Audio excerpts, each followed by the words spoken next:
दा एज्रांग्रोबायना मा खालामबावनो उफाय गैयैयाव एन्सारथ' होनांगोन ना उफाय गैयाना आं मा खालामनो उफाय गैया दा आंहा नै ओरैनो जेबो खालामाखैबाबो जेबो आङो बिदि बुङाखैबाबो जेबो आङो मिस्टेकखौनो मावाखै आं बिदि ट्रिटखौनो खालामफेरा आङो ओरैनो मानो ब्लेम मोननो जेबोखौनो खालामफेरा आं ओरैबायदि मानसि आं एसेबां मानसि अनो आं बयखौबो अनो आङो आंनि गोसोआ एफा बिदि गाज्रि नङा आं जे गावनि असे बिनानावखौ बिदि ट्रिट खालामनो होनांगौबा बहुद खोथा दङ आं बहननोनो गोसोबो गैया बहनबा बिराद गाज्रिसो जागोन आरो लोंनानै जानानै मानो मोनानि 11 साराय 11टासोआव बिदि भिडिअ हगारनाङा ना एक्चुअलि आङो खिथानोसै आरो मा जायामोन थारमाने जोंनि बिमानि पेन्सन हाबो आरोना आङो जेब्ला मामि बाबा थैदों आङो खस्थ' मस्थ'यै आङो हारसिं रावनिबो जोंना फेमिलि सापर्ट गैया जों बिब' बिनानावल' सानैल'खा बिमायाबो होनलांखानाय बिब' बिनानाव मिलायनानै था फियनाखौ मोजाङै नाय माने आं बे टाइमाव सिंगोल मादार जाखाबायमोन होमबा आङो जेबो फेमिलि सापर्ट गैया आं हारसिं सान्दुं अखा बार आङो हारसिं गथ'खौ न'आव दोननानै बिनानावजों दोननानै आङो हारसिं हिन्जाव मानसि फाग्लि बायदि थाबायनांदों आं फैसा गैयैयाव आङो सोरनिफ्रायबा फैसा दाहार लानानै आङो फैसा नागिरनानैबाबो आङो खुनुरुखुम मावनानै आङो साक्सेस खालामदों आरोना जों बिब' बिनानाव माने आंबो एसेबां आर्न खालामा ना सम आर्न जायो सम आर्न जाया मानसिना जिबना जेब्लायबो सेम जायाना स' मा होनबावनो आं बिराद खस्थ'यै आङो जुजिबोदों आरोना जुजिनानै आं अफिसनि खामानिखौ साक्सेस खालामदों आङो बिब' बिनानाव सानैल'खा आंथ' आंनि फिउचारखौ सानाखैमोन कि आं हासबेन्ड लाफिनगोन होननानै आंथ' बिदि सानाखैमोन बिब' बिनानाव सानैल'खासै जेरैखि जा आङो कमप्लिट खालामगोन होननानै जोंहा पेन्सनखौ मोनथारनांगौ होननानै आं अफिसनि खामानिखौ थाबायदों आरो बहुत बोसोर नांदों खेनसेनो डाइरेक्ट जायाना बेबायदि थाबायनाय बुस्थुआबो आं खस्थ' मस्थ' आं हिन्जाव मानसिबाबो आं माबादों आरो थाबायदों आरो बिदियावबो न' अबजेक्सन फैयो मायो जों सानैजों बुंखालायनाय आरो ना खावसे खालामगोन होननानै ओमफ्राय बिदिथ' जेबो नङा दे आं मोनसे ट्रास्ट दंमोन आंखौ बयबो होनदोंमोन जयेन्ट एकाउन्ट खुलिनानै ला नोंनावबो हाबगोन बेनावबो हाबगोन बेथ' फेमिलि पेन्सनसो नोंनावबो हाबगोन बिमानि फैसासो नोंबो मोनजानांगौ बेबो मोनजानांगौ सनिया नोंबो जेबो मावा स' नोंसोर सानैबो जयेन्ट एकाउन्ट खुलिनानै ला होननानै बुंदोंमोन आरो फोरोंदोंमोन गिदिर मानसिफ्रा स' आङो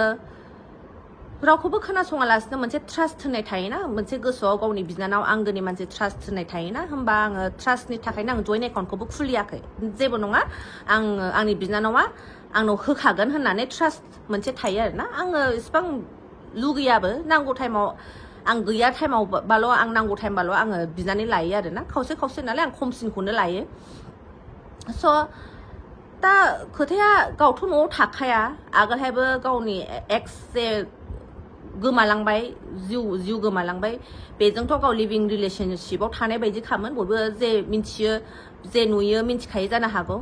बेजोंनो थायोमोन आं हारसिं थायोमोन न'आव बिमा फिसा थायोमोन जोंना रावबो गैयामोन जों बिमा फिसा सानैल' थायोमोन गाव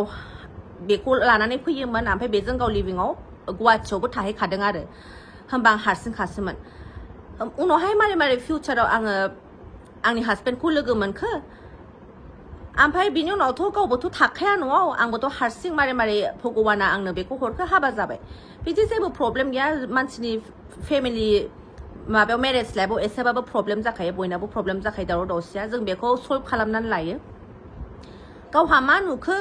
मालानिफ्राय आङो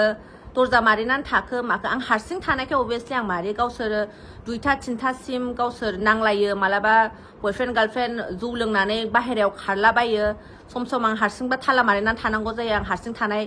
उनावहायबाबा गावसोर न'आव थाया मालाबा बाहेरायाव खारलांलाबायो नांलायलाबायो मोनागुनाथ' आङो दरजाखौ खुलिनानै दोननो हायाना सम जायो सम जाया ओंखायनो आं बुङो आरोना जायोबा ओंखाम ओंख्रिखौ लानानै रुमाव दोनहैनानै लाखा होनना बुङो आं दाबो बुङो आं बे एखेखौनो बुङो आङो एसेबां बिदि नङा गोदोबो जेब्ला जोङो फैसाखौनो मोनाखैमोन गावनि एक्सजों फैयोमोन थायोमोन आं फिसिबोदों हायाबाबो आङो थाइसे थाइनैबाबो आङो फिसिबोदों आंनि बिनानावखौ फिसिदों बिनि बयफ्रेन्डखौबो फिसिदों आङो जेबोखौनो बुंनो हाया बुजायाबाबो बिदि लाबोनाङा मानाङा होननानै सिख्ला मानसि होननानै बुजायबाबो लाया नांलायनाङा बुलायनाङा दे गोसोथोबाय जे जाबाय सिरियास रिलेशनशिपआव थाबाय देनांफोर हाबाथ' जाखागोन दे नांलायनाङा बुलायनाङा होनबाबो लाया सामफ्रामबो गथ' मानसि हेल्थआबो बारा मोजां नङा बे टाइमाव बेना खोथा बाथ्राखौ बुजायबाबो लाया आं जेबो हाया आं बुजायबाबो आं जेबोखौनो हाया आङो जेबो माने आङो बिब'बाबो बिब' नङै बायदिसो बिनि थाखाय एफा अनो आङो जेसेबां बाहेरायाव दावराव जायो बयफ्रेन्ड गार्लफ्रेन्ड मालाबा माबा सोरजोंबा माबा बुलायनाय सोरजोंबा माबा दावराव दावसि जानाय गेजेर लामायाव माबा मोनसे जानाय जेब्लायबो आं हेल्प खालामो माबा मोनसे प्रब्लेम जायोबा आं जेब्लायबो हेल्प खालामो आंखौ खालि इउज खालामो आरो ना हेल्प नांगौबाल' आब' माबा मोनसे जायोबाल' आब' दा नांला नालाय आब' नंला आरो ना नाङाबाथ' नांखाया बे गोदोनि टाइमावबो नाङाबाथाय नांखाया न'आवबो थाखायामोन बियो रेन्टआवसो थाहैखायोमोन सम फैयोमोन ओमफ्राय जेब्ला गौतमआ बिनि एक्सआ जिउ गोमालांदों होमबा बियो हारसिं थानो बायोमोन होमबा आङो आंनि रुम भारानि फिसाजोखौ बिनानावजों उन्दुफानो थिनोमोन आरो ना गियो नालाय सुखुवा नालाय ओमफ्राय गावबो टेनसनजों लोङो जायो लोगोफोर फैयो गोबायो मायो रुम सिङाव ओंखायनो बिसोरबो फिसाजोखौ फुथुला ओंखायनो हारसिं दुखु जाबाय थानायखाय डिप्रेसनाव थांनायखाय आं होनदों आन्टि मोनाव दसे थाहैथ'दो आंनाबोथ' बे टाइमाव अलरेडि मेरेज जाखाबाय आंबोथ' टाइम होबाय थानो हाया गथ'बो दं आंथ' टाइम होबाय थानो हायाना स' आं होनदों आन्टि मोनाव दसे गोसोआ हालखा जानायसिम दसे थाहैथ'दो आगै होननानै आं बुंदों आरो थाहैदों बियो थाहैनानै उनाव मा जाखो माला नैबे गावनि निउ बयफ्रेन्डखौ लोगो मोनखो दा बेजोंनो दंहैयो बियो बेजोंनो थायो आंथ' जेबो होननो हाखाया बुजायबाबो लाखाया ओमफ्राय बोरैबा बे पेन्सनाबो जाबाय थाबाय बेथ' जेबो खामानि मावखायाखै न' अबजेक्सन होनाय टाइमावल' सिगनेचार होनो फैदों आं जेब्ला न' अबजेक्सन सिगनेचार होदों गावबोथ' सिगनेचार होनांगौ जायोना जेब्ला सिगनेचार नांगौ जायो होमबानो फैदों जों सानैबो माबालायखानाय राननानै लागोन होननानै एसेबाबो दे जेबो नङा दे राननानै लागोन आं खालि मैया आंनाव बारा फैसा गैया नालाय आङो फियनायाबो दा स्कुल हाबफिनबाय नालाय आङो खालि मैया फैसाया हाबबायबा हरदो आं बिहरलायनाङा बेखौथ' आं बिहरलायनाङा ना हाबबानो एसेबाबो हरबानो जायो नांगौबा बांसिनखौनो लाना जेबो नङा एसेबाबो फियनानि थाखाय स्कुलाव रिक्सा भारा मा भारा बिराद थांगासिनो खरसा आंनाव फैसा बारा गैथ'वा होननानै आं बिहरदोंसो आरो फुङावनो हरदों एराउन्ड 11:45 आं मेसेज हरदों आंनाव दंजोबो आङो गासिबो दंजोबो आं स्क्रिनशट देखायनो हाजोबो ओमफ्राय बियो मा जाखो मोनानि 11:00 मेसेज हरफिनबाय आरो ना लाजियासै नोङो बिनानावनिफ्राय डिपेन्ड खालामो बिनानावनि फैसाखौ जानो लुगैयो नोङो फिसायखौ बुंनो हाया नामा मानो हाया नामा होननानै आंखौ रागा जोंहरबाय ओमफ्राय आंखौ बिराद गाज्रि अनपर गावार माबा होनदों आरो ना बाव सानैजों एसे मेसेजाव माबालायनाय जादों आंबो गावखौ होनफिनदों आरो ना नोंलाय बेसेबांथ' फरायनाय मानाय होननानै आंबो माने बिब' बिनानाव बे जोंनि पार्सनेल मेटार जों नांलायलायदों आरो ना मा जाखो बियो गोदाव सोरावनो हारसिंनो आंथ' जेबो मिथिया आंथ' जेबो सिरियासलि लायाखै बिब' बिनानाव नांलायनाय होननानै आं जेबो बिदि सिरियासलि लायाखै दे नाङाबा होआबा होआ हराबा हरा होनबानो जायोना बेखौथ' एफा बिदि गिदिर इस्यु खालामनाङा नों फैसाखौ हरनो गोसो गैयाबा हरनाङा ओमफ्राय आं मोनसे खोथाल' होनदों नोंथ' दा बयफ्रेन्डजों थाहैबाय नोंनि बयफ्रेन्डखौबोथ' माबा मोनसे मावहोनो हायो नोङो ओरैनो मानो फिसिगासिनो आरो मोनसे प्लास डकुमेन्टस नायनो बियो आं हौवानि डकुमेन्टसखौबो देखायनो हाया डकुमेन्टस आंथ' गियोसो दा डकुमेन्टस गैयि मानसिजों मारै थानो हागासिनो बे मानसिया ओमफ्राय मालाबा दैमारि होनो मालाबा सुवारगेयारि होनो नामखौनो अभियासलि आं उफाय गैया दिनै खिथानांगौ जाबाय मानोखि आङो एसेबां बिदि आंखौ सिरि थानो थिनदोंमोन बयबो आं सिरि थादोंमोन बुजिनानै साननानै हनानै दा नै ब्लेमा आंनावसो फैगासिनो आंहासो आं ससियेल मिडियानि सासे मानसि आंनाव ओरैबायदि गाज्रि कमेन्टस फैगासिनो बिनानावखौ गोदाव सोराव खालामदों मादों होननानै आं गोदाव सोराव खालामाखै बे गावनि इच्छाजोंनो गावनि बयफ्रेन्डजोंनो बियो लिभिंआव थायो बे गावनि गोसोजोंनो गुवाहाटियाव थाहैदों आङो बेखौ बेयावबो एडमिसन खालामना होखादोंमोन बियो पार्लाराव नेल्सनिबो कर्स लाखादोंमोन आं बेखौ न'आवनो थानो थिनखादोंमोन गावसोर थायाखै न'आव थानो सुखुवा होननानै गावनि बयफ्रेन्डजों बियो गुवाहाटियाव थाहैदों आं बेखौ जिबनावबो बिदि आङो मानाबो होफेरा जेबो होफेरा आङो न'आव दाथाबो होनफेरा आं बिराद अनो आं जेब्लाबो मिलायनानै थानो लुगैयो आं मिलायजानो लुगैजोबो दा बिगुमैजों सैलायलाया मानो होनबा बिगुमैया आंखौ बुङो नालाय मानो बिदि सिख्ला मानसिया जोंथ' गामिफ्राव बिदि नुफेराखै नुफेरै मानसि नालाय जों मानो बिगुमैनि सिगाङाव हौवा लानानै थाफैनांगौ होननानै रागा जोङो आरो दा बेयाव बिसोरो सैलायलाया आरो आंखौ 2-3 months ago माबादों आथिं बायदों मादों होननायाबो नंखायसो आंना आथिं बायफेराखै आथिं बायनायबा बयबो मिन्थिगौ आरो सोरबा सोरबा कमेन्टआव होनदोंखि बायनाय नुदोंमोन बे लास्ट इयारनि आंनि बार्थडेआव आं गोग्लैनानै सोंस्रि लोरिनायसोमोन बे लास्ट इयारनि खोथासो गावनि पइन्टआनो मोजाङै खोनासंबा सोरबाफोर बुजियोबा मोजाङै खोनासंबा गावनि रायलायनायखौ मानायखौ अबेहाय सैथो अबेहाय नंखाय गाव मानसिफ्रा बुजिखागोन आरो ना मोजाङै माबायोबा बिदि थगायनाङामोन आरो ना बिब'खौ बिदि फाननो नाङामोन आरो ना इसिबां अनो आङो इसिबां बुजायो आङो बुजियाबा खोथाखौनो लायाबा आं गाबबाबो आङो सुथारनानै लाबाबो हब्रा बुंबाबो आङो बुथारनानै लाबाबो बे आंनि खोथाखौ थैनोबो बुजिनाय नङा आंनि अननायखौ सिनायनाय नङा बेयो जेब्लायबो नेगेटिभल' सानो आं मिथिया मारै मानसिफ्रा बिदिबो थायो आरोना एफा बिदि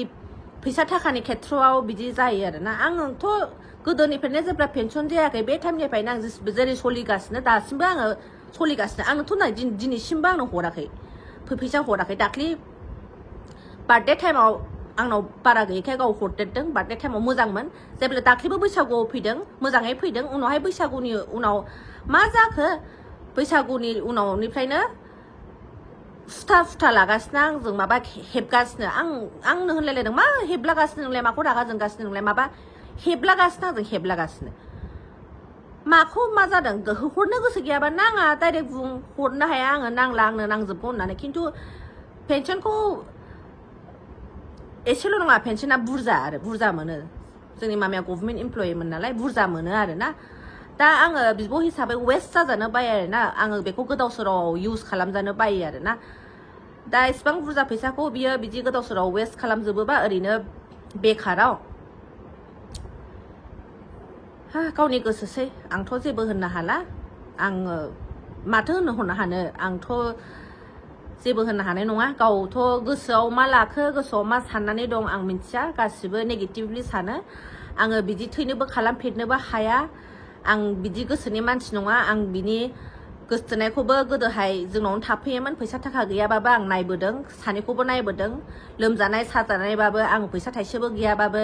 लोमजानाय साजानायबाबो आं बिथ'नानैबाबो नायोमोन चेक माबा डक्टरनाव लाङोमोन आं बेखौ आरो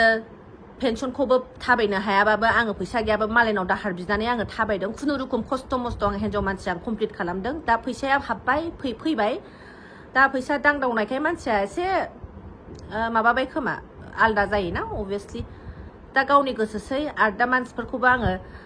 मा होनबावनो मा बुजियो आंथ' मिथिला आं खिन्थु बिदि नङा बिदि खालामफेरा आं बिदि मानसिबो नङा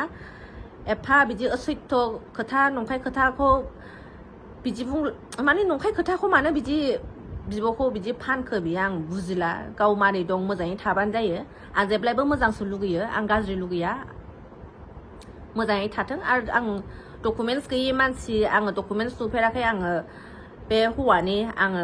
नामखौबो मालाबा टाइटेलखौ आलदा खिथायो आंनो आलदा खिथायो सोरनोबा आलदा खिथायो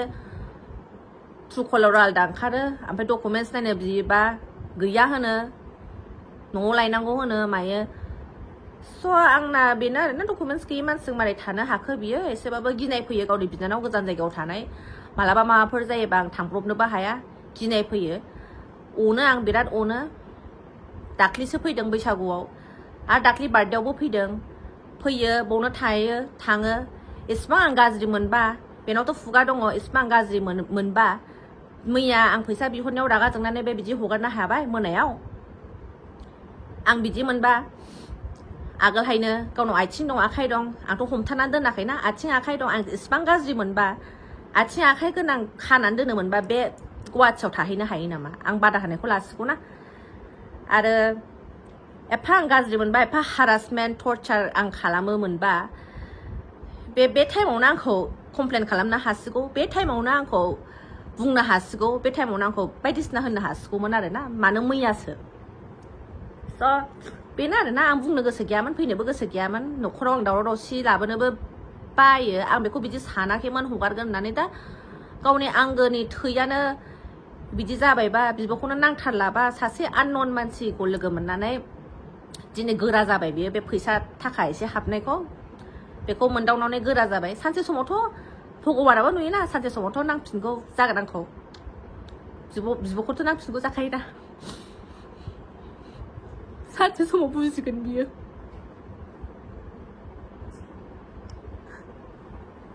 आं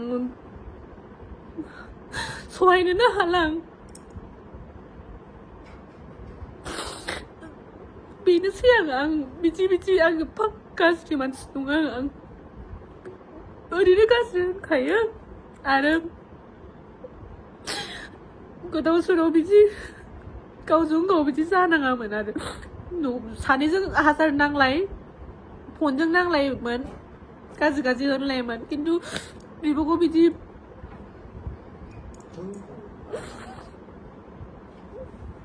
थगायनाङामोन आरो आं बिदि खालामनो हाया आङो बिदि खालामदोंबा आं पाप नांगोन भगवान दं भगवाना नुदों दा गाव मा सानो सानथोंसै मानसिफ्रा मा सानो सानथोंसै आरोना आं बिदि मानसि नङा आरो जायखिजाया आं गाज्रि एफा होनजानो हाया आं बिदि खालामाखैबो आंहासो दा आलाय सिलाय खालामबाय ओंखाम जाहोआ माया होननानै आंखौसो मानसिफ्रा होनबायना आं जे बुस्थुखौनो खालामफेरा बिदि मानसियानो नङा आङो एफा खस्थ'यै आङो गासिबो हिनजाव मानसि जानानै आं खालामजोबदों हायाबाबो आङो न'खरखौ सलायनो नागिरदों आङो हायाबाबो हारसिं आङो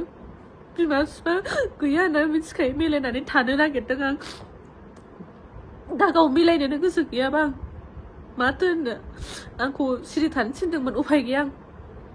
आनसारथ' होनांगोन ना आंखौबो प्रटेक्ट खालामनांगोन ना आंनि नामखौ एफा गाज्रि बिदि बे जायगायावनो थानानै गाहाथ' गुवाहाटियाव रावबो मानसि गैया सिनाया जानो हागौ आंनाथ' बहुद सिनायजोबो न'खर दं फेमिलि दं आंखौ ओरैजाय गामियाव सिनायजोबो ओरै न'खर दं आंखौ एफा बिदि गाज्रि होननानै बयबो बुङोबा आं एन्सार होनांगोन ना आङो खेबा बेयो माबा मोनसे गाज्रि मावफ्लांदोंबा बिनानावनि होनदोंबा आंखौथ' बयबो होननांला सिरि थानो होनदोंमोन खिन्थु आं उफाय गैयैयाव आं होननांबाय आरोना बेनोसै